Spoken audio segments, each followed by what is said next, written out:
Welcome to the Decentralized Mind podcast. My name is Emmanuela and I'm your host. And today I have with me Sheryl Utal, which is the founder and CEO of Japa Health. And I think if I remember correctly, you now also opened another yoga studio. Is that correct? That's right. Yep. Japa Hot Yoga. Awesome. So I kind of want to talk to you because I found that it's really interesting how you explored the mental capacity of healing. And to me, of course, looking from the outside, it appeared that you approached that first, and that was your first step to healing. And then later on, you looked at the physical part. Um, and I don't know if you've read this book, Cross Currents. Yeah, I have it. Yeah, I actually haven't finished it yet. That's funny that you brought that up because it's the one that I'm trying to get through right now. Yeah. So in the beginning, it's I'm only halfway through, so I don't know how far you're Yeah, in, but same. he Yeah. talks about the theory. Then you've read it, that's awesome. That we can use our mind and how we think and our beliefs, our subconscious, our consciousness to change what he calls the DC system in the body. Hmm. And this is his theory of why manifestation, belief, telling yourself positive things or what all these wonderful strategies that people use in different ways can help you heal. And in many cases, where the belief and the power is there in the mind, they can actually achieve insane, physical transformations. Yeah, absolutely. I mean, and that's not the only piece of wisdom about that. There's many, many, many others. I mean, even just look at the work of Dr. Joe Dispenza, right? Like he's here right now teaching. Have you followed his work? Are you familiar with it? I'm slightly familiar, but I haven't followed his work now. Yeah, I mean, it's kind of all the same things, right? It's that the unconscious mind is running the show, and until we make the unconscious conscious, right? Famous Carl Jung quote, it will direct our life and we'll call it fate. And then there's, of course, like the work of Carolyn Pert, Molecules of Emotion. Like there's so many that I've studied over the years that really all point us back to that same truth, right? That same deeper truth that, even when we look at Hermeticism, the ancient text, right? The Kybalion, right? The number one, all is mind, right? All is mind. That we have so much more power than we've ever been led to believe. Like we are so much more capable than this current modern world teaches us. And when we get a glimpse into that, like when we are able to unlock the power of our consciousness and experience things like synchronicities where we start to see the world around us respond to the way in which we are conscious. It is mind blowing. Like it's absolutely mind blowing. And for people that have had that experience when they've experienced synchronicity or they've had downloads or insights or followed their intuition or studied these kinds of works of how the subconscious mind affects our biology, the work of Bruce Lipton, the biology of belief, these kinds of things, it becomes impossible to live any other way because it's so very real, it's undeniable. It's like, how can you ignore the way in which reality changes around you, the way in which your health changes when your consciousness, your perception of self, your perception of the world around you shifts? It becomes so powerful that there's literally no going back. You know, that piece of healing, the belief that it's possible, and being able to look at yourself and tell yourself that it's happening, that you can do it, that you have healed, that you are feeling better, is often a piece that I find clients that I talk to or friends that I talk to struggle with the most, where Hmm. they can do the physical stuff, but if they're concerned about hair loss, for example, or something like that, there's this constant feedback loop that happens when they look at themselves in the mirror that's then dismantling almost all the positive things that they're doing for themselves physically. And in doing this podcast, it's one of the things I'm trying to understand because it's something that I've never struggled with myself. Hmm. Like, I while I have had moments of, self doubt or less confidence, I have always kind of been not like that for whatever reason. My upbringing, my physical environment, the interaction with nature that I've had since a very young age. I don't know what it is. So I want to understand, what did you do for yourself to kind of get past that? Oh, um, everything. Um, and there's something flying. Okay, it's gone. I'm out here in the wilderness and, stuff gets in. Um, so to back up a little bit, like most people, I had challenges in my childhood, challenges with my parents. My parents were very much scarcity consciousness oriented, just at a baseline.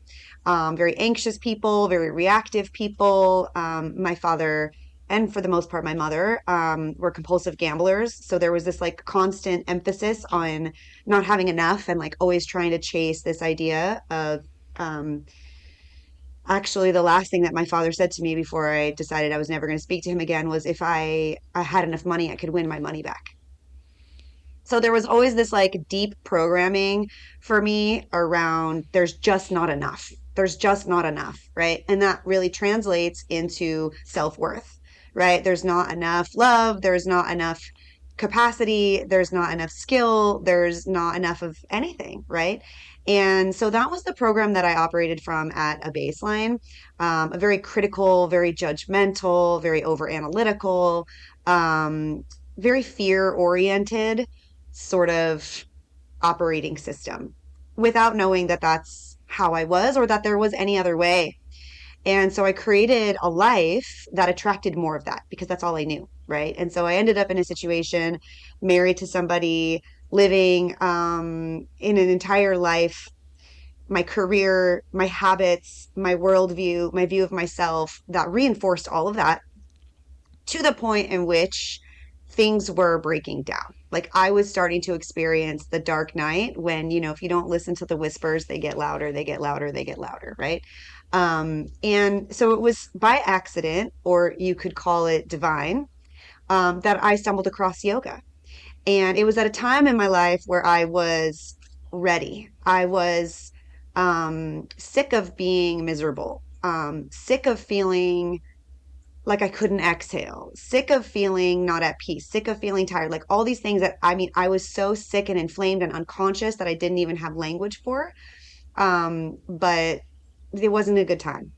And I stumbled into a yoga class and immediately I was like, this is amazing. Like, this is so good. I felt good. I felt connected. It was the first time ever that my mind was quiet in my entire life. Physically, it felt spacious, but therapeutic and strong and empowering. And I never stopped going. I just went back and went back and went back and went back. And as I continued to deepen that practice, my whole world around me shifted. And the more that I did it, the more I became conscious of my unconscious. And the more I became conscious of my unconscious, the more clarity I had about my why my life was the way that it was, right? Who am I? And even though I was doing all the right things, checking boxes like you're told to check the boxes, go get an education, go get a good job, go, find a handsome, successful guy, get married, like check the boxes, move to the suburbs, right? All these things. I was profoundly miserable and very physically unwell. My health was terrible. So as I started to create connection with the programs, right? By quieting the mind, moving the body, regulating the breath, which I didn't know was doing that.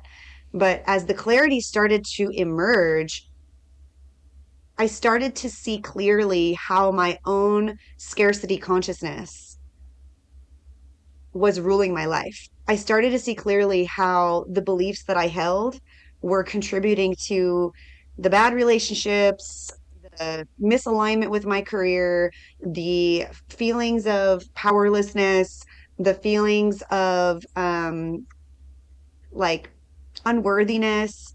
and all that, right? All that stuff that so many people suffer from were not mine, right? Like I didn't do that to myself. I inherited it. I was taught that. And then of course it's reinforced by society. It's reinforced by media and advertising and everything that we learn and that we're exposed to reinforces this subconscious program that we're powerless and that we're not enough and happiness is found outside of ourselves. And if we just buy one more thing or we get a bigger house or we get a promotion, or we're just a little bit skinnier, right? Or whatever we feel needs to change externally in order to create that sense of peace and fulfillment.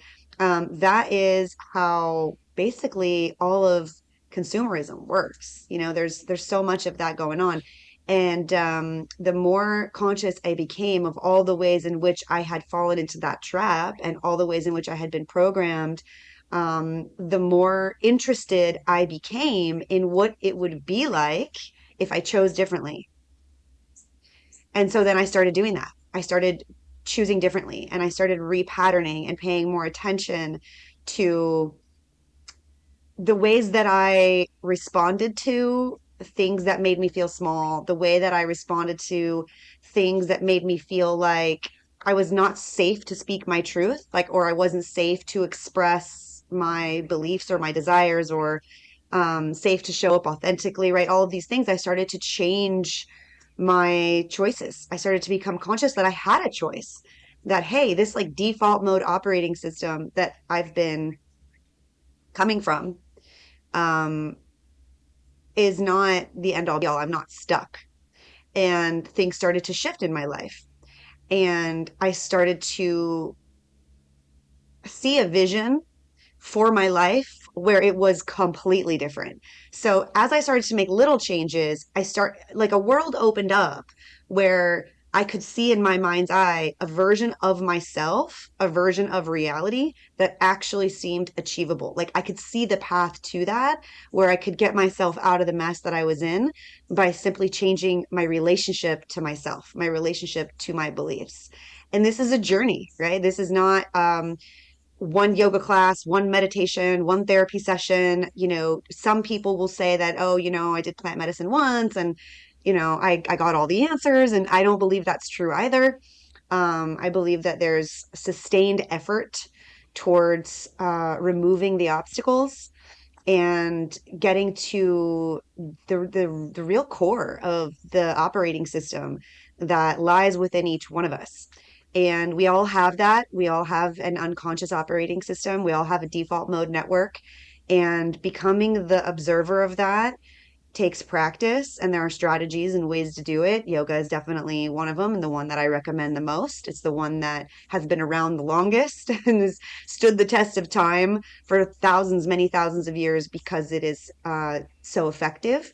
But it was an accident for me. It wasn't like I said, oh, I need to figure out why I am this way. It was something that sort of sparked within me that I felt a shift. And then once I felt that shift, I became curious about why did it feel so good? Why was my world changing? Why were things opening up for me? Why was I gaining more clarity? And then because of my curious nature, I explored it, right? Like I wanted to look under the hood. I wanted to understand it. I wanted to understand, why am I having these visions, right?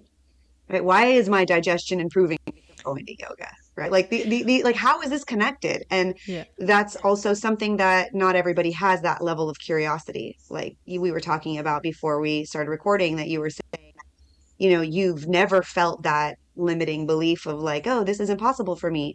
Um, most people do have that limiting belief, right? And not everybody has that depth of curiosity, but I believe that that is a requirement. Like you gotta have that interest in understanding in order to go to the depths of what's possible. And that's what I had, is a deep seated interest in, tell me more. I want to know more. I want to follow this thread. And then once I started to get better and better and better and better, and I was like, let's say I was like way, way over here in like the level 10 pain, when I was kind of like maybe like a 5. So I was feeling a lot better. My life was getting a lot better. Then it became like, well, how good can I feel? Like, how amazing can this get? So it was definitely a journey, many, many years and exploration to figure it out. But it's all about the unconscious. What do you think is a common denominator between like your yoga practice or maybe someone who experienced a massive change and shift in their consciousness through qigong or hiking? I don't know, like whatever it is. What do you think is the common denominator that's in these practices that are awakening this level of awareness in people? Embodiment. It's embodiment, right? So we're over analytical and we're disconnected from sensations of the physical body. We're disconnected from the heart for sure. We're disconnected from our tissues.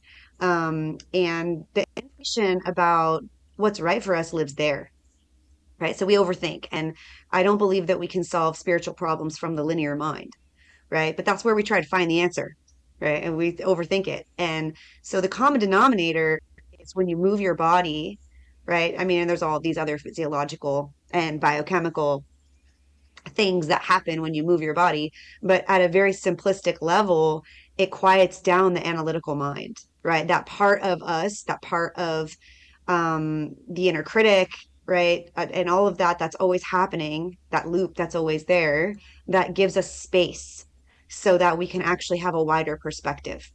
And that's why embodiment practices, in my opinion, should be at the foundation, right? And everyone's talking about nervous system regulation, like that's a huge thing, which is great. It's not wrong, but there's layers to that game. And so it doesn't have to be yoga. It can be, that's why a lot of people love working out. It's like anything that you do to move, whether you're surfing, it's especially if you're outside in nature, especially if it's something that you do outside. It's about quieting that monkey mind that is attached to the story, that forms the identity, that is replaying the beliefs that are so deeply ingrained that you don't even know that they're not yours. And it's about creating space between that. And what I teach and what I've seen to be true over and over again is that the way to quiet that is to create sensation, to create a bit of hormetic stress, right? To get to that point, that like inflection point where it's almost too much, right? It's like, okay, this is really hard, right? And so the success on the path of practice is correlated to the level of intensity of the practice and how consistently you do it over time without going too far. Do you think the lack of embodiment in general in people is the reason why they actually don't understand what is good or isn't good for them when they're in that state of disconnect physically? Like people are like, "Oh, I think I don't feel it." You know, one of my big things is EMFs. People don't feel it until all of a sudden their environment gets cleaned up and they feel so much better overall that now they notice when they become worse than their new baseline. Yeah, absolutely. I mean, 1000%. And, I have some expressions that I say, like I teach my students that I don't really believe there's any such thing as an asshole. There's just people who are unconscious and numb, right? And their ability to feel certain things has been hijacked. And we experience so much of that, as a student of biophysics as well, that the dopamine pathways are being hijacked and people are so desensitized to like normal human emotions and normal inputs that we would otherwise have. And so when we're overly stimulated in these ways, whether it's engineered food or engineered lights or all these other things, and it's like this whole entire cerebral process and like waiting for the next reel, the next hit, the next whatever it is that is going to satisfy that need, right? That feeling, because most people at a baseline have that feeling of scarcity now because of the light environment and how bad it is, that they have not felt the normal feelings of what it feels like to have those signals run through their body, maybe ever, right? Maybe ever. And sometimes, like with food, it can take quite a while to like resensitize these buds, right? Like if you've been eating a hyper palatable diet for a really long time, like an engineered food diet, and then you sit down to eat some like real food, it might not taste all that amazing, right? It's amazing, but the way in which it's perceived, right, might be like, it's kind of boring. It's not really doing it for me, right? And so if you can kind of extrapolate that and apply it to the feeling of the body, like people are numb. You know what I mean? Like there's all this fake pleasure in the world, and it takes some time to be quiet. It takes some time out in nature. It takes some time to tune out all of the pressure and all of the obligations and all of the emails and all of the to-do lists and all of the things to resensitize yourself to what the body is actually saying, right? To listen to those cues. And that's how eventually, through practice, through effort, through holding a plank pose or lifting some weights or doing something that actually challenges and creates sensation in the physical body, stresses the tissues, creates that trigger for adaptation, that you can start to feel and discern like, okay, what's a yes for me and what's a no for me. And people have lost that and haven't been taught that. And it's tragic and it's so sad because we've been given this beautiful, amazing body that is so capable and has so much information and wisdom, but people don't seem to know how to access it. What would be the like consciousness part of somebody falling into a low dopamine trap? Like people who just can't seem to stop scrolling or playing a game on their phone during, train transport or public transport to work, or they just can't seem to find the motivation to make a change. They just can't seem to find a starting point. They've got all these great ideas, but there's no action following There's those no ideas. action. Like how do they make change? Yeah. Like if they can address the physical change, is there something that you think or you've seen helps people stuck in that trap from a, mind side, unconscious side, subconscious side? Yeah, there's so many things and it depends on the individual. Like this, it's all medicine, right? So it depends on what the individual is going to gravitate towards first, right? And that can be many different things. But before that's possible, I believe that there's really two triggers in my mind that um, will create that shift for somebody to actually take action, even if the whole system has been hijacked, right? And the first is it's a soul thing, right? So there's like a divine thing, there's like a level of this game that we maybe don't ever really have an answer to as to why do some people wake up? Why do some people step into their power? Why do some people finally take the leap and others stay stuck? Like I think fundamentally there's an aspect of this that maybe we will never understand and that's okay. And so there's part of that that perhaps we can't control, you know. um you could say that's like a dharma or a karma thing. But then there's also this idea that there needs to be some kind of intrinsic or extrinsic motivation to reach that point. And usually that person has to just suffer enough. Like they have to reach that point where they're just like they're sick of their own shit. Like they're like, okay, I've tried everything else, they've looked for the shortcuts or they've tolerated it and just tried to get by for long enough, they've suffered in silence long enough.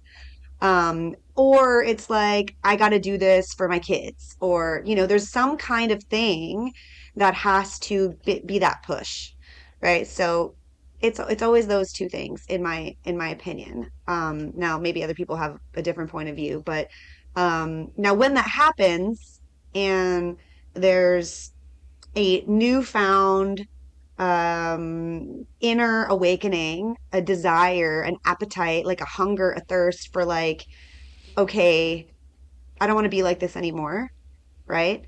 There's a number of different ways that I think people can start to make that shift, right? So, first, like what I did first, because that's what showed up for me. And, when the student is ready, the teacher appears, right? And so for me, it was I was ready and the practice, it just appeared, right?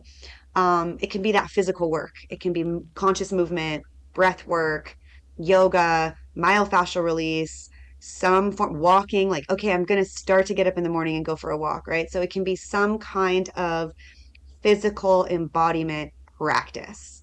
And that there's a whole, it can be tai chi, qigong, it can be singing, like starting to activate your voice, self massage. There's also mirror work, like looking at yourself in the mirror and like getting really interested in your reflection and speaking positively to yourself and truly seeing yourself, like looking into your own two eyes, seeing and witnessing that inner child within you, and so there's these all these embodiment practices, getting connected to yourself. And then there's nature, right?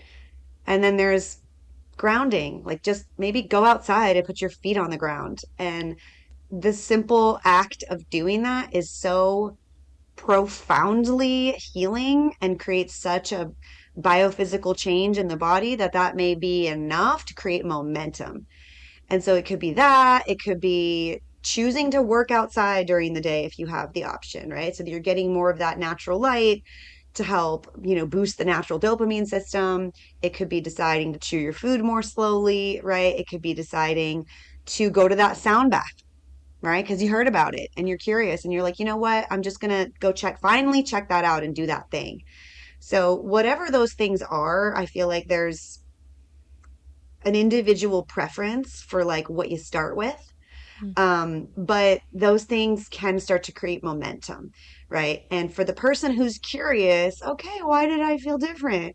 Then you follow that, start to follow that and study. So, although you don't need to always know why things are shifting and what are the mechanics of like how the fascia and my mitochondria, you don't necessarily need to know, not everybody needs to know or wants to know, but I feel as though, and I've seen this with my students over the years, the more there is an understanding of why, the greater the application becomes.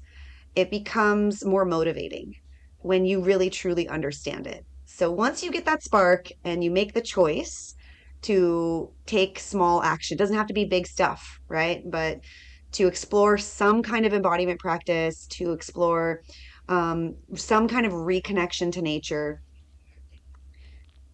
try to learn why.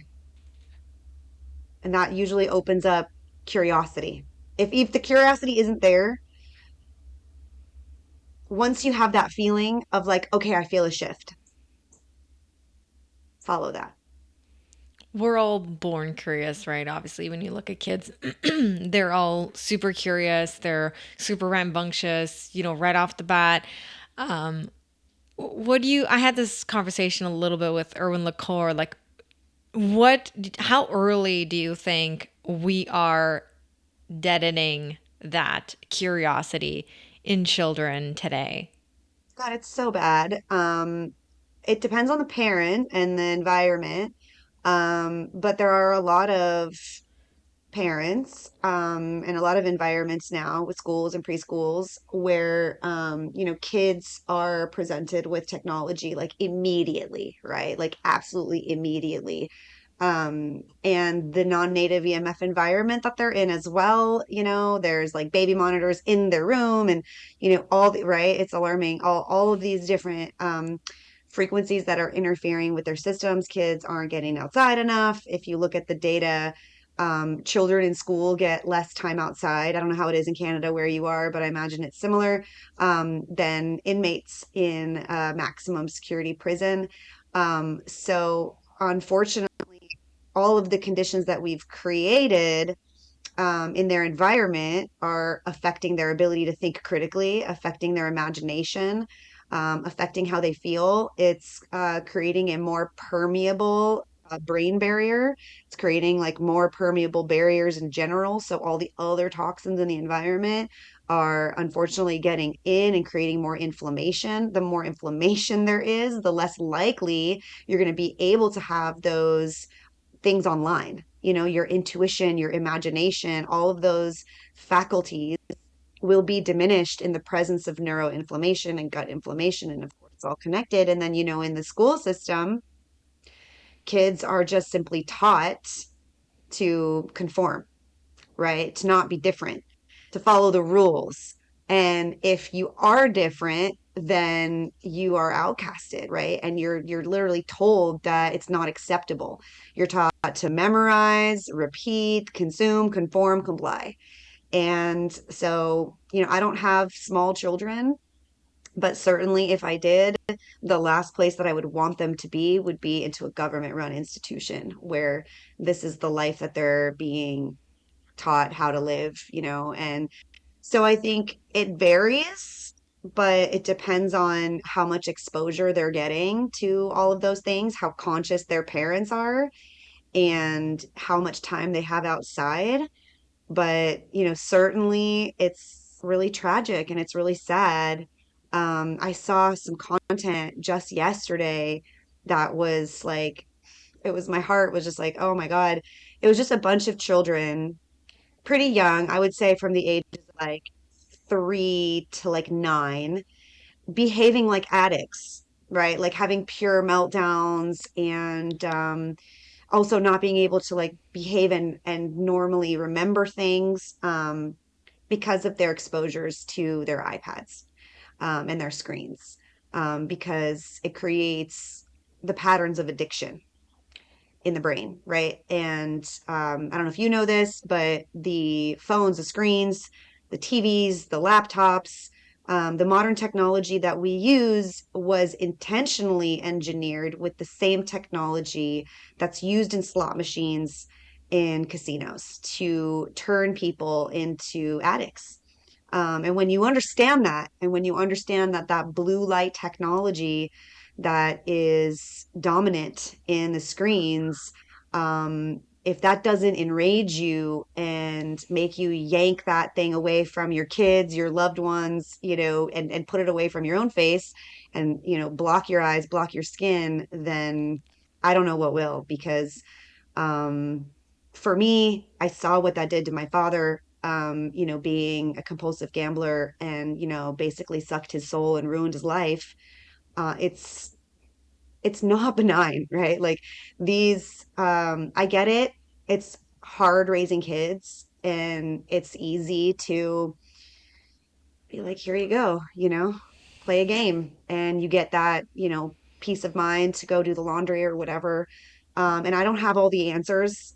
But I think that it's one of the biggest problems that we're facing in society as a species, because we're already dealing with, my generation, the generation after, with severe chronic illness, declining fertility rates, declining IQ, declining lifespan, declining health span. And if we don't get ahead of it with the kids that are coming into this world, it's not going to get any better. And so, I mean, I know your question was about imagination, but it's like all of it is inseparable.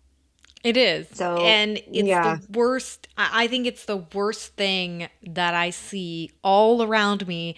And it's like nobody, everyone's, well, I try to pick the so, best content, and it's always the thought is about the content. They think that the content mm, on the TV is the problem.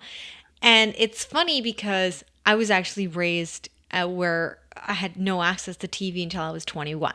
So my mom was like really anti technology because of the content. She thought I would get brainwashed by the content, right? Which yeah, is funny and also good at the same time because I had literally no exposure to computers or TVs until I entered high school because I was also homeschooled. And this was, when everything was computers were just beginning and you know what I mean? Whereas today, it's like we've all of a sudden reached this point where every single child is born into technology immediately.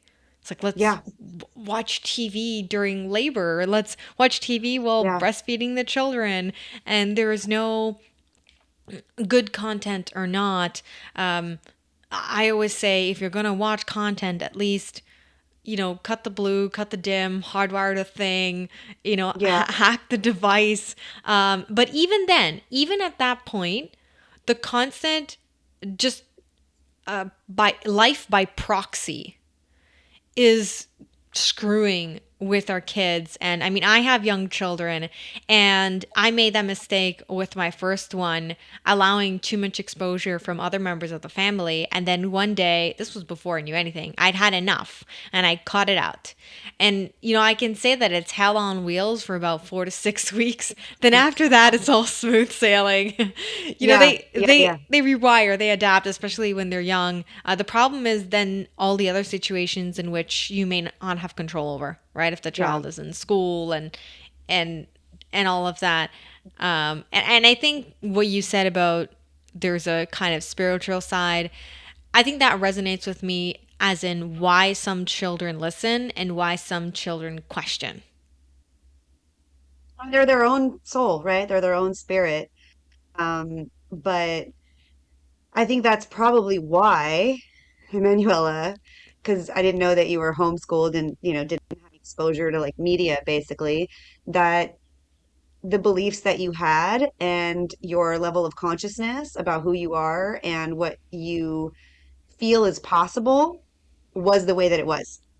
And says a lot, right? Like you're over here saying, like, I want to learn about why people feel so limited and what it is about life and their experience that makes them feel that way.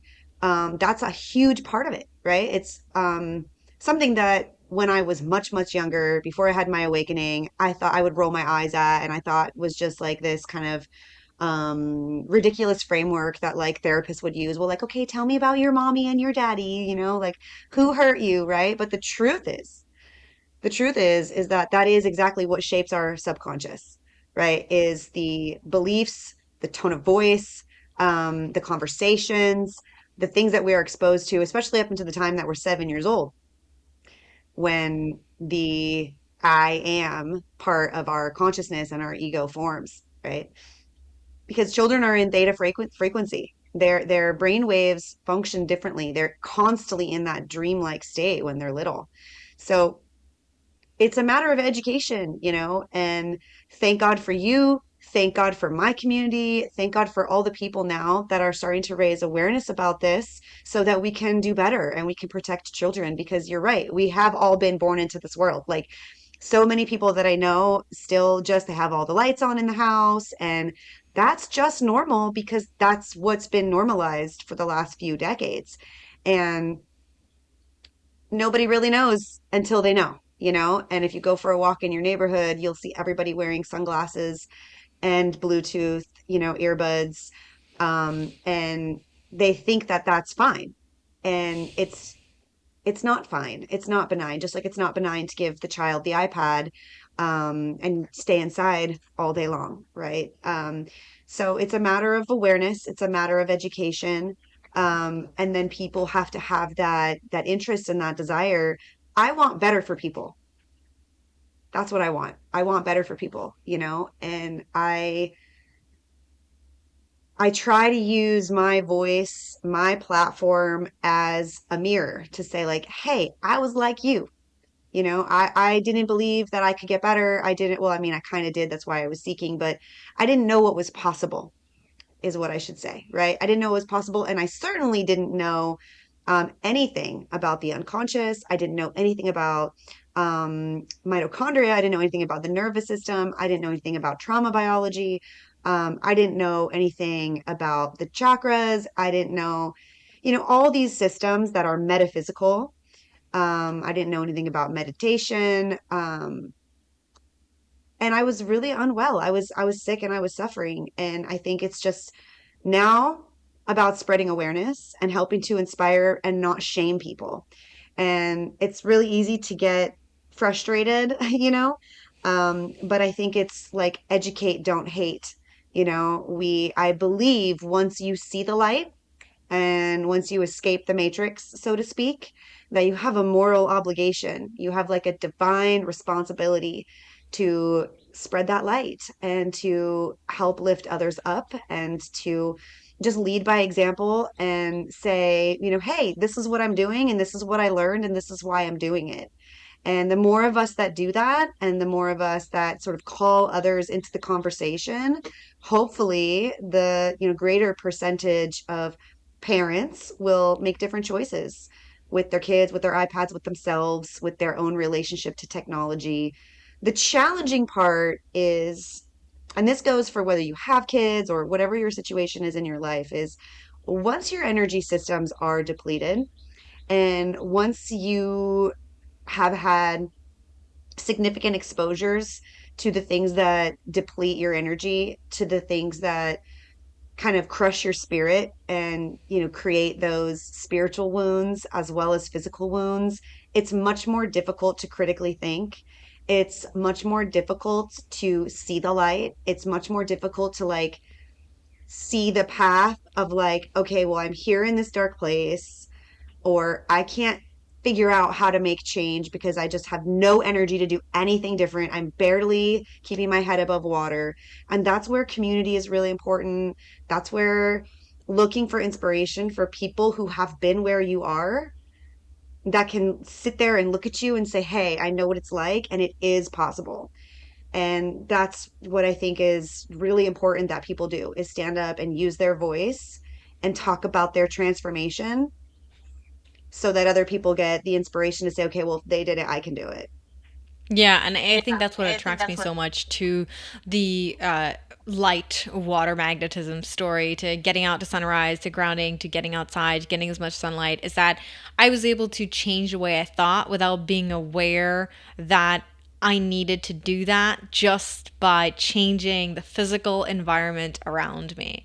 Yeah. Because while I had confidence and different aspects there, I was also raised in a very scarcity minded household with not necessarily parents that were embodying any kind of harmony or something that I wanted to embody, right? My physical environment was great, but the emotional environment not necessarily. I was exposed to a lot of things like, yeah, I was exposed to a lot of meditation and yoga and chakras, and all this stuff was, in my world for as long as I can remember. But the people that I saw teaching about this, their energy was the opposite of what they were teaching. And that drew me away from those types Yeah. of practices, So Yeah. it's, it's interesting. I've heard that Something, about the church. yes, I've heard that a exactly. lot about the church. It's like there's this language around love and light and God and peace, but then you see the real life of the people that are preaching it, and they're not healthy, they're not happy, their relationships aren't good. And so that can be a huge turnoff for sure. Yeah, but that doesn't mean that those practices, right, aren't effective. Yeah, yeah, and I've always had to, find my own way to certain practices. Like as somebody who was like told to meditate Hmm. as a young child, that never worked for me. It always meditation to me always happened in different situations, in movement, like with my horse, a sense of complete quiet silence, like you said about your mind, nothing coming into your mind whatsoever. Like those things have come to me in other practices, but because of that experience, I still can't sit down and meditate. I just Hmm. can't do Well, it. it's a very advanced technique. And I think that's part of the reason why few people actually do it, is because there's this misunderstanding about meditation, that you can just sit down and meditate, quiet your mind and be at peace. But the truth is, especially now, meditation has been well documented for thousands of years. There's ancient scriptures about it, and they didn't have the kind of nervous system stimulation that we have today, right?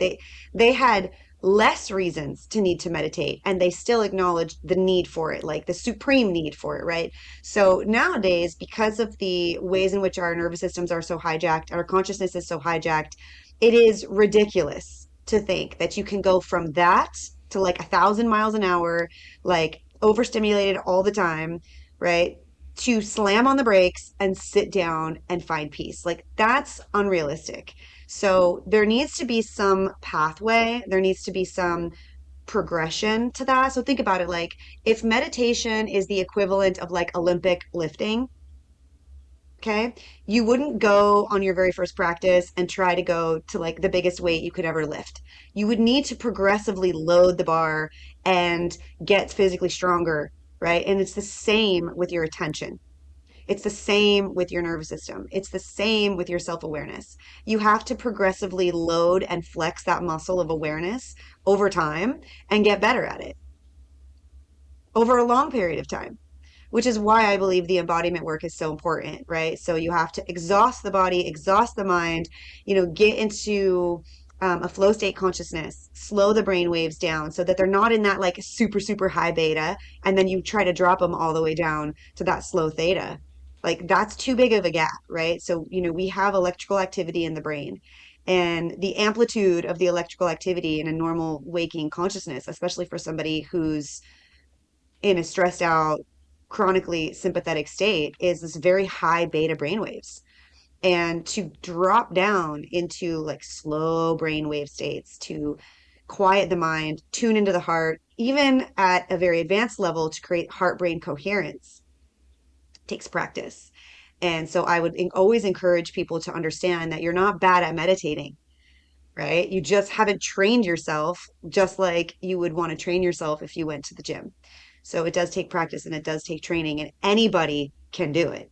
But you're absolutely right. When you reconnect to nature, your inclination for that naturally arises. And part of that is because, and you may or may not know this, but the frequency of the earth is the same as alpha brain waves. So that state of consciousness is below beta, right? It's not the deepest meditation, but it's a state associated with relaxation, right? 7.3 hertz. So simply reconnecting to nature, touching some grass, right, has a naturally relaxing effect, right? It's God's design. We're meant to be connected to the earth. So a lot of people that say that they're, anxious or they can't meditate or their mind is busy, I tell them, it's not your fault. You're just disconnected. So that's important to understand that um, it's accessible for everybody with the right knowledge and the right conditions to be able to quiet the mind and to drop into the heart, right? The heart is the largest electromagnetic field, right? If you want to manifest everything that you desire, it's about the heart. It's not about the linear mind. But in order to get into the heart, you have to quiet the mind. Yeah. Yeah. And I think that, well, you can get there the slow way, like I did. Just getting back to nature, doing the physical stuff, and then that part of your consciousness is going to come back online. If someone has the motivation, curiosity, that drive to hit both of them at the same time, it Oh, yeah. definitely, you can see when they're working on healing their bodies or whatever it is that they want to heal, things happen faster. So much faster. Yeah, it's like magic and it's so actionable and it's so enjoyable. Yeah, it's like truly, truly enjoyable. The breath is so important too. So many people are unconscious about how they breathe and are not deeply breathing, right? And they're not fully exhaling. And that is very tightly correlated to the ability to receive, the ability to critically think, the ability to shift from a parasympathetic or from a sympathetic to a parasympathetic state. Your perception, your visual system changes. Like all these things happen simply by changing the breath. And that goes hand in hand with yoga, with meditation. It is a practice first and foremost of breath regulation. And that is the lever between the unconscious mind and the conscious mind, is to control your breath.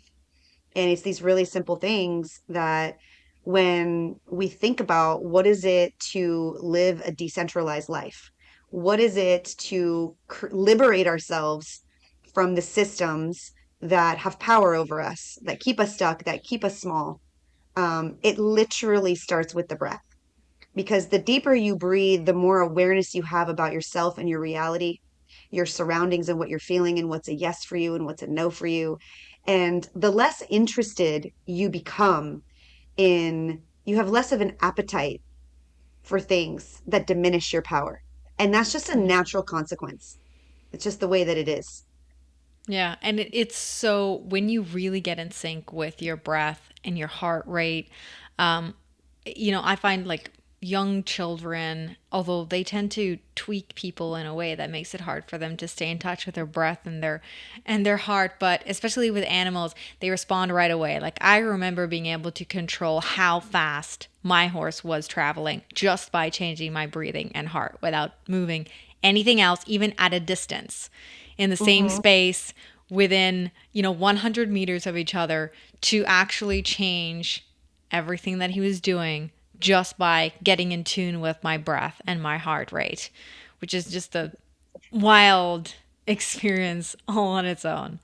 Well, it's coherence. Have you explored the work of the Heart Math Institute? Not enough.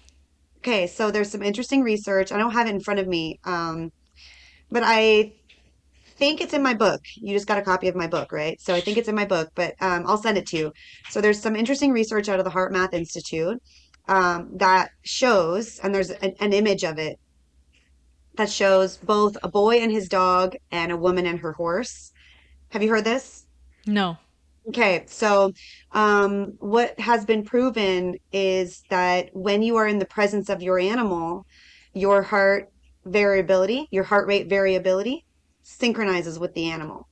So they show the measurements of a boy named Josh and his dog Mabel separated in different rooms. And like they're all chaotic, right? They're all chaotic and they're on this chart like this. And they bring them into the same room and they completely synchronize. Right. And then they separate them and they get even more erratic than they were prior to them being united. And the same thing happens with the woman and her horse. And so that for many reasons is powerful, right? It's because we are energetically connected through the field of the heart. And it's good and bad because if we're around a bunch of people who have low quality emotions, right? Jealousy, scarcity, shame, envy, fear, separation, right? If that's the level of consciousness and the program that they're operating from, it is a signal that you will receive. We all know that. We all feel vibes from people like, naturally, right? You can feel it. Yeah. So we're tuning into each other's hearts all the time with people and with animals. So that level of synchronization can either amplify your own life, amplify your own health, or diminish it. And so it's an interesting thing to study, the intelligence of the heart. It really makes you And think about the company you keep, yeah, it really does. It really does. especially in And your so, personal circle, your family. yeah, yeah. So it's some of the hardest things to shift. Like when somebody has that moment, we talked about it, like, okay, I'm ready to make changes in my life, whether you've suffered enough or there's some motivation for you, or your soul just comes online and says, now's the time to step forward. The difficult decisions that you have to make about where you're settling and what is draining and depleting you can include the people in your life. It can be your job, it can be your parents, it can be your most primary relationships that you have to get radically honest with yourself and really tune into your values and like, is this what I want for myself? And being able to speak those truths and have those values and have those boundaries is not easy. For people who, let's say, work shift work and, have a bunch of people in their life that aren't cheering for them, they may have to make really difficult decisions to change their job, their entire lifestyle, their relationships. But it really comes down to how deeply do you want to choose you? And that's personal for everybody. How deeply do you want to choose you? And what do you value? And what sacrifices, whether those are, giving up a relationship, have greater reward than they do loss. Yeah, And that's hard stuff. it It's hard is. stuff. Yeah. Speaking of breath and all of that, I was also listening to the podcast you did with Thomas B. Seeger, and I'm curious if you tried cold plunging. I haven't been consistently doing it. I have been putting my face in cold water for years in the morning. So yeah, I do that. But I haven't gotten a plunge and I haven't been consistently like sitting in cold water. So no, not yet. That was actually pretty recent. That was like maybe a month or two ago. It was recent. Yeah, it was released 2 months ago, but I don't know when. Yeah. You know how these things are. Sometimes Yeah, no, there's a he released it the time very gap. next day. Oh, Yeah. okay. That's on my radar for sure. Cold exposure is a hormetic stress, and I am not very cold adapted. However, I did have a Hashimoto's flare recently, so I will wait to really get deep into cold exposure. It's already significantly better, until I feel that's really stabilized.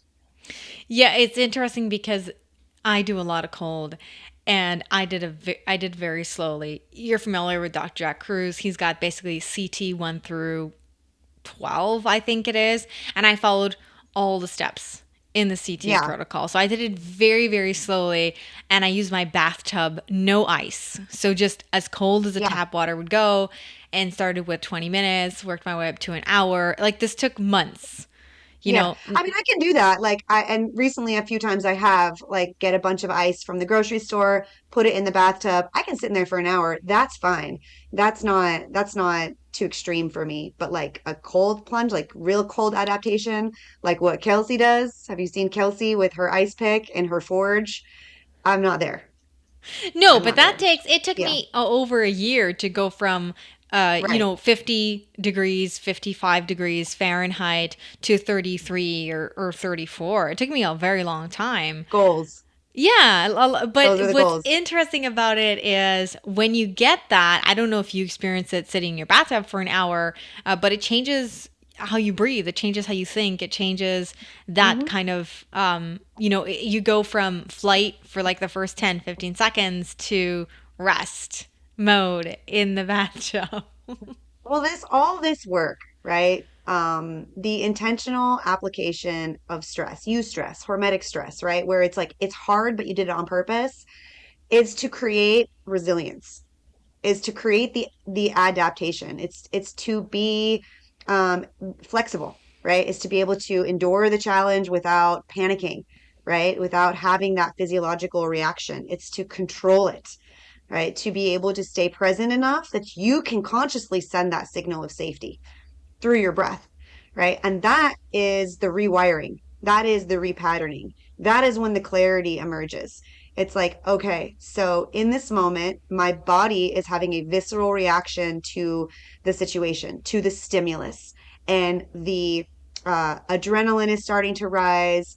And in my mind, I'm starting to feel and hear the conversation about the panic and the this isn't safe. But consciously, we can override that, or we can stimulate the vagus nerve, we can slow the breath, we can focus the eyes on one point, and we have so much power to send that signal of safety.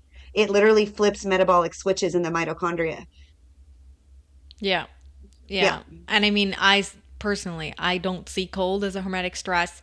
Like I can't, have had like fatigue issues that I had been working towards, and I cannot exercise, like actually, truly push myself to exercise like I used to without just completely draining myself. And I have, other physical, but with the cold, I can do 28 minutes at Hmm. half a degree Celsius without experiencing any kind of negative whatsoever from it. Of course, very, very gradual over the course of 2 years process to get that cold that long.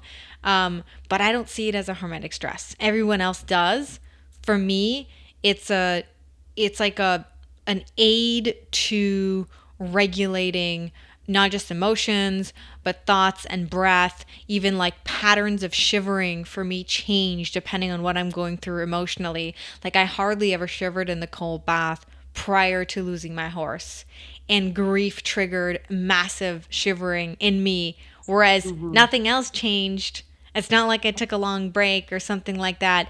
My body fat content didn't change. Nothing else changed. It's just that emotional release that I experience in the cold. For me, it's less of a hormetic stress and more closer to the kind of thing that we're talking about.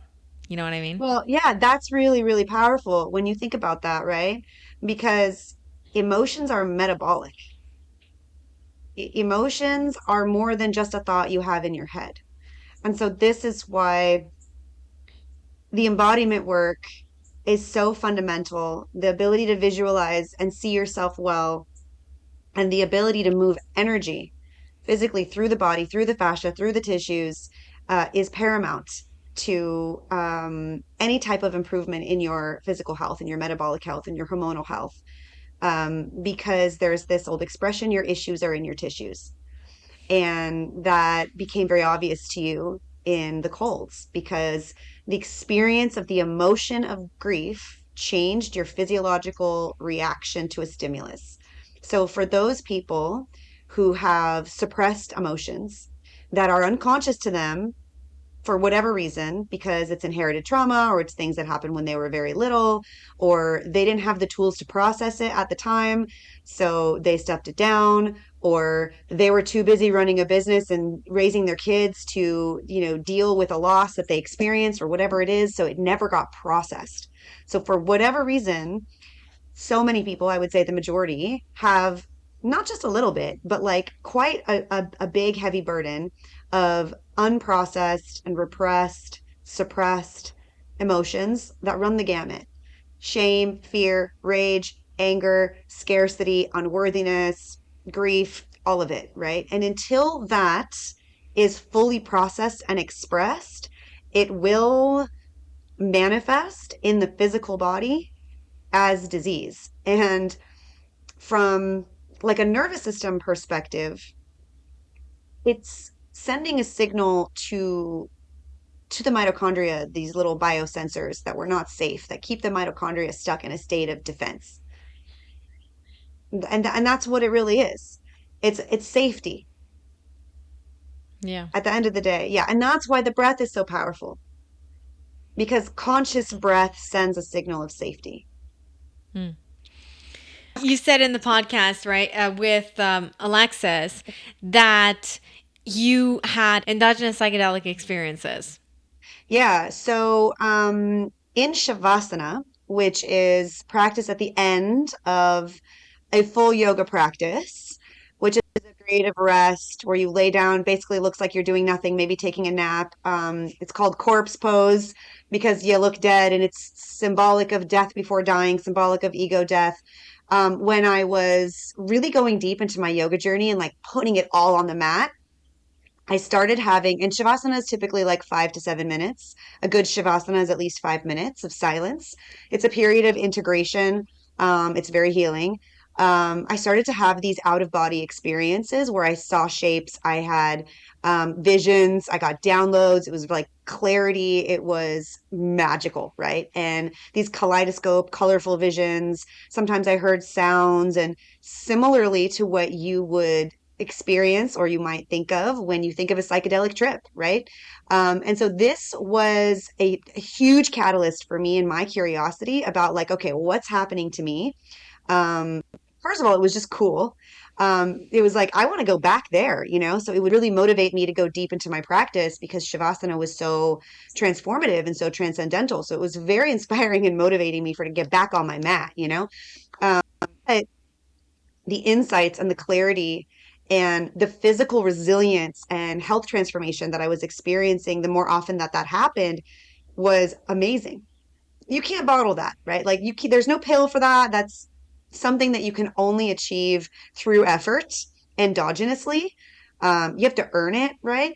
That really became a big part of my curiosity for research in neuroscience, research in healing, research in what is consciousness? Where am I going? Why is that happening? Right. And so that led me down the path that I've been on now for 15-ish years, to understand what is waking consciousness and how does our consciousness affect our physical body, affect our health, affect our nervous system, affect our tissues, affect our hormones, our ability to heal, our ability to sleep deeply, and our knowledge of self and our knowledge of God and the divine, right? And so um, I wish this for everyone.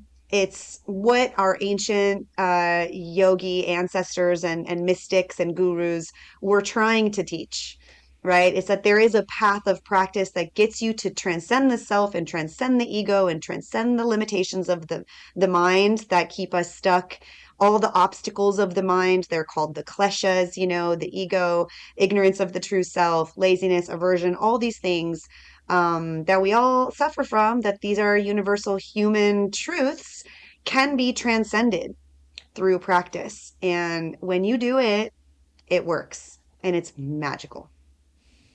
And it was really cool, I thought, that you said that, because I've never heard anybody yet say that they've had that experience endogenously, without help. Not that there's anything wrong with that, having the help either. I think that psychedelics can be used as a tool. I personally believe somebody should have a meditation practice and a yoga practice and an embodiment practice and do shadow work and prepare for psychedelic journeys. I think they can be used as a tool. But if you want to learn more about that, come practice with me. Like, this is what I teach. I teach teachers how to get their students into that kind of depth, and not every yoga teacher is well trained or well practiced where they've experienced that themselves. Not every meditation teacher, not every breathwork facilitator, not every embodiment coach has gone there themselves. So when people are looking for spiritual teachers, it's important to really understand that there's levels to the game. And I'm still going, right? I'm still looking, I'm still searching, I'm still practicing. So I'm not here to say like I'm perfect or anything like that, but it's to seek teachers who have been there, who have experienced the transformation, who have, completely alchemized their pain, and show up authentically. And they have a very specific language and method to get people into that transcendental state. One of the last questions I like to ask my guests so far is, how has all of these practices, your health journey, your incorporation of light into your life, changed how you view life and death? Profoundly, profoundly. Yeah. So my spiritual journey, my healing journey, my metabolic health journey has brought me to God, to the divine. And if you would have asked me like 20 years ago, do you believe in God, Cheryl? I would have said no. I think that's ridiculous. There is no such thing. When we die, we go into the dirt. That's it. We're done. And my perspective on the divine, on life, and on death could not be more different now.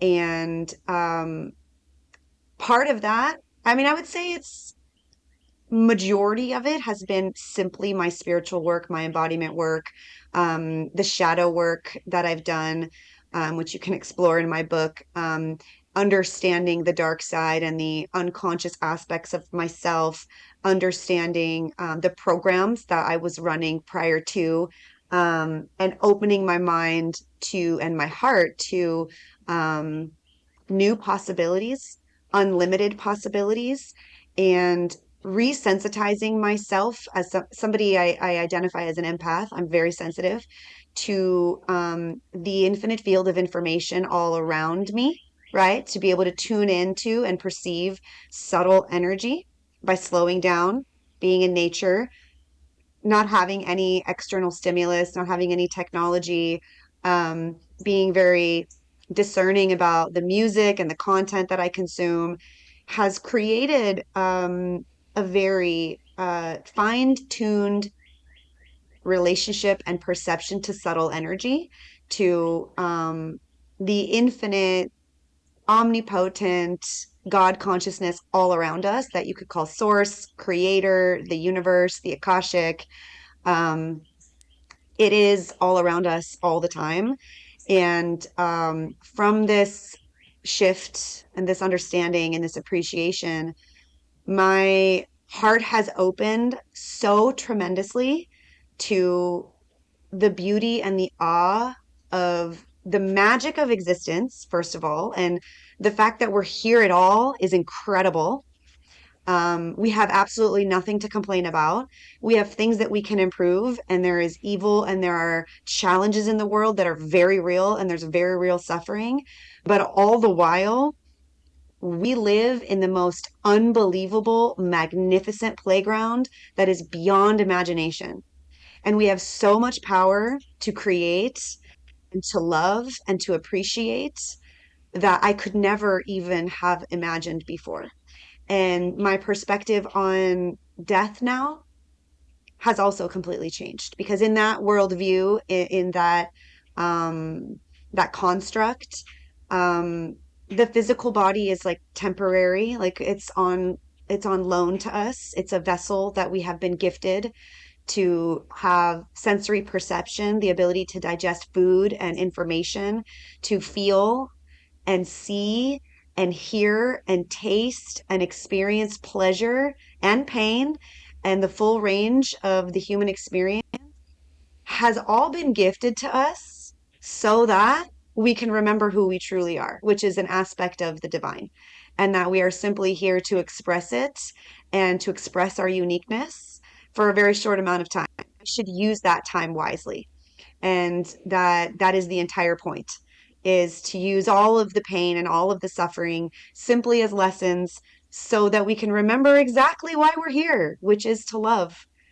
is to just to love each other, to help each other, to be connected to nature, to appreciate nature, and to leave a legacy that helps to perpetuate this understanding, to really pass down our heart and our consciousness. And that's the point.